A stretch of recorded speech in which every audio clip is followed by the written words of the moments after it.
person who ran the campus, the program at Skidmore College where I was Joel Westheimer, and his mother was Dr. Ruth Westheimer, who may be an unknown character to today's students, but was sort of mythic when I was in the 7th grade. And I got to slow dance with Dr. Ruth at a dance, a CTY dance. So that's the memory that I think of first. You know, in retrospect, my career path makes a ton of sense, but while it was being lived, it wasn't intentional or narrow or focused.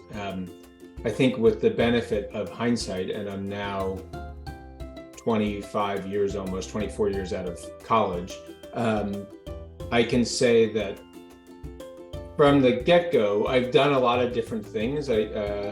I worked in the newspaper business, I worked in politics, I worked for a small advertising agency, kind of accidentally. I worked on a cattle and sheep ranch, I worked in politics again. I ended up losing a lot of political campaigns, or the candidates I worked with lost a lot of campaigns, maybe because of my involvement, and then ended up starting a company called O-Power that was successful in terms of keeping me employed for a period of time, but also in terms of the impact we had on climate and on utilities. I started and helped run an organization called Rewiring America, which is focused on making the case that combating climate change needn't be about sacrifice and pain and suffering, but rather than a fully electrified future will be a better future than the present that we live in. And that's been super exciting. We started it, 2 of us initially, then 3 of us, with a couple of ideas 2.5 years ago.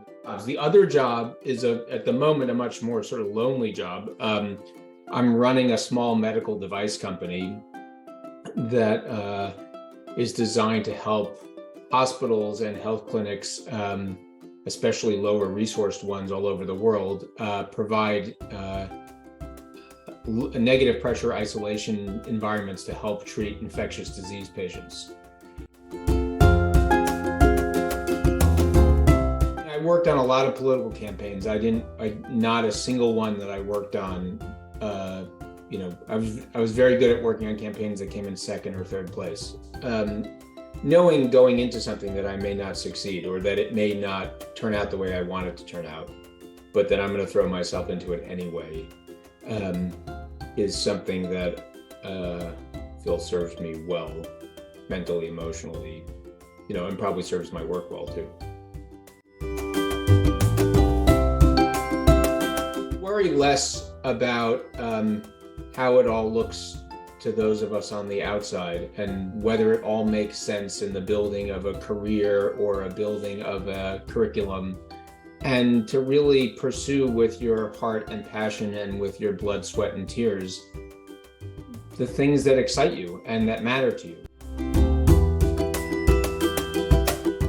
I feel like the Dalai Lama has a lot to offer to the world, and probably was never on Letterman or Carson or anything, so it would be a real coup.